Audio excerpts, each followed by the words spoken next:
evening, ladies and gentlemen. Can I have 2 seconds of your time?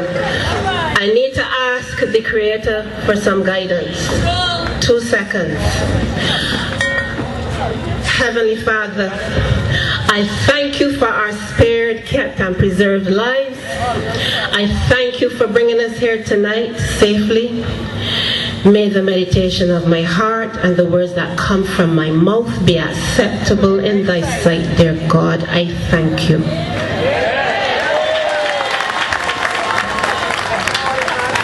Good evening, Barbados. A special good evening to the dear, loving DLP family. And a very special good evening to the dear, loving St. Andrew family. I would also wish to say good evening to the members of the Barbados Labour Party who are here, and members of the People's Empowerment Party who I knew were planning to be here. This is the most beautiful and picturesque constituency in Barbados, and I wish to welcome you to it. The constituency of St. Andrew is the home of my parents, it's the home of my grandparents, it is the home of my ancestors who I acknowledge tonight. The ritual you saw on stage before I came was an African ritual to dispel evil spirits, living and dead. I would wish to make special mention of my family on stage. My mother and father,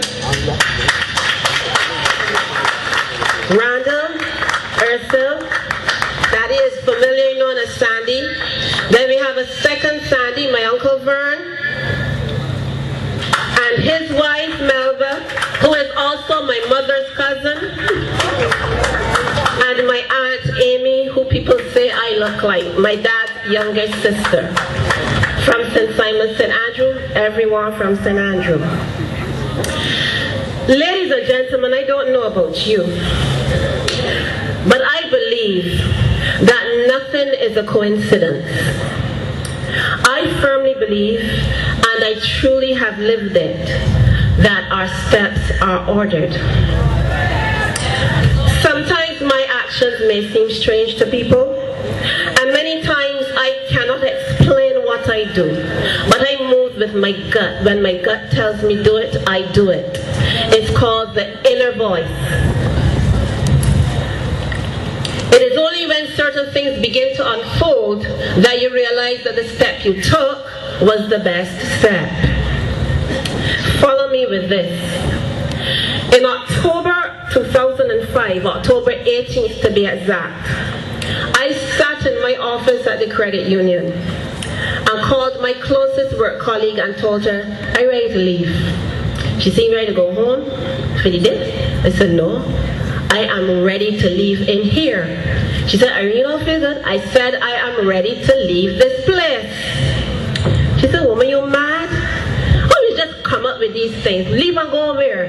I said, "I am ready to leave this job. I have had enough." It was a quiet, ordinary day. Nothing untoward had happened, but for some reason, I had the strongest feeling within me it was time to move on. And that feeling of restlessness had been in me for a long, long time. And that particular day, I just decided time was up. I went home and I discussed it with my husband.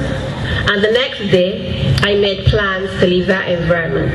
And you know what I did for the following year? I spent the year working independently with my business, studying some more, getting used to having my children's food ready when they come home from school, which is something I had not been able to do probably consistently for almost 20 years, because my oldest son is 19. And it took me a couple of days to understand that my destiny was somewhere else. Then on September 21st, 2006, I received a call from the gentleman you saw on the screen earlier, Danny Jordan, asking me me if I was interested in running for the seat in St. Andrew. And I told him no.